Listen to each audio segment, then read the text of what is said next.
हमारे इस देश में आज शिक्षा इतना महंगा क्यों नजर आ रहा है?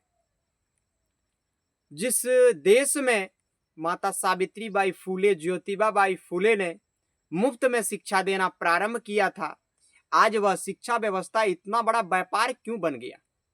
क्या इस तरह से यदि शिक्षा की रेट में बढ़ोतरी होगी तो क्या हमारे इस गरीब मजदूर और किसान घर के बच्चे शिक्षा ग्रहण कर पाएंगे?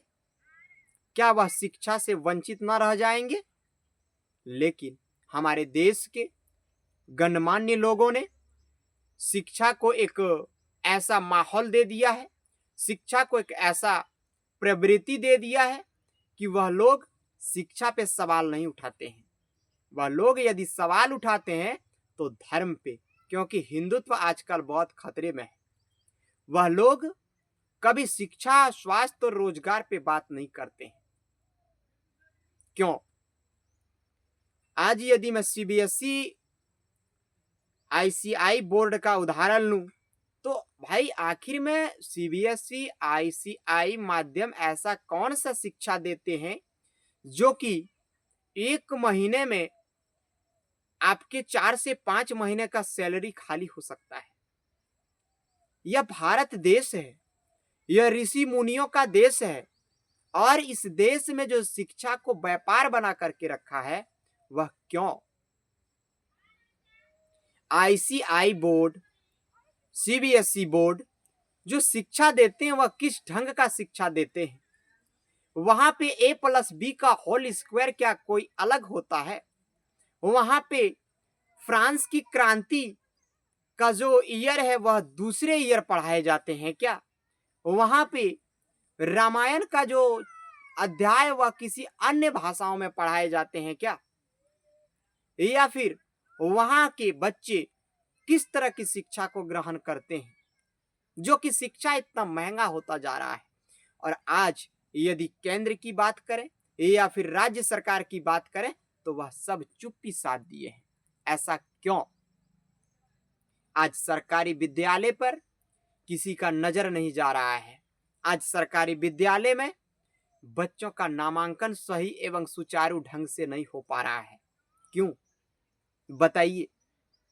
यह सरकारी विद्यालय के प्रति वर्ष 2019 तक जितना केंद्र और राज्य के सरकारों को प्रेम था, अचानक 2019 के बाद वह प्रेम दिखाना बंद क्यों कर दिया? बताइए। क्या हमारे देश की शिक्षा व्यवस्था सीबीएसई आईसीआई बोर्ड के हाथों में बिक चुके हैं, या फिर वह सरकारी विद्यालयों के लिए कुछ नए योजना आयोजन करने जा रहे हैं?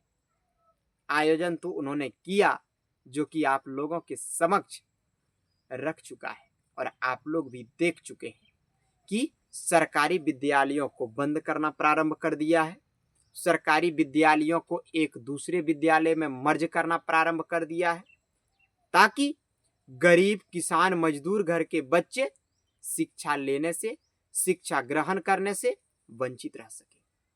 शायद मेरा यह वीडियो यदि आप लोग पहली बार देखते होंगे तो हमारी बातों को समझने में आप लोगों को कठिनाई होता होगा, लेकिन मैं पुनः उस चीज को दोहरा देता हूं कि आज शिक्षा को व्यापार का माध्यम बना चुका है।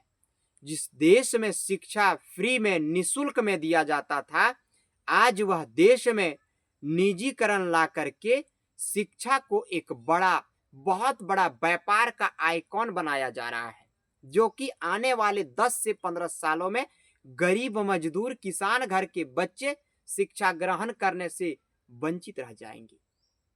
यह बातों को आप लोग समझने का प्रयास कीजिए, क्योंकि मैं इसलिए यह बात को कहना चाह रहा हूं क्योंकि कल तक जो एयर इंडिया लॉस में चलते थे, आज वह अंबानी और अडानी इंडिया होने के बाद फायदे में चलने लगा। कल तक जो रेल भारतीय रेल के नाम से जाना जाता था वह लॉस में जा रहा था, लेकिन अंबानी और अडानी रेल होते होते वह फायदे में आ गए। देखिए, यह देश जो है वह चंद लोगों के हाथों में है, लेकिन उन लोगों के हाथों से निकालना है और निकालने का एक ही माध्यम है जो कि शिक्षा। और शिक्षा को इस कदर यह लोग अपने कैप्चर में कर रहा है कि उसके खिलाफ ना तो केंद्रीय मंत्री ना ही राज्य मंत्री आवाज उठाने के लिए तैयार है।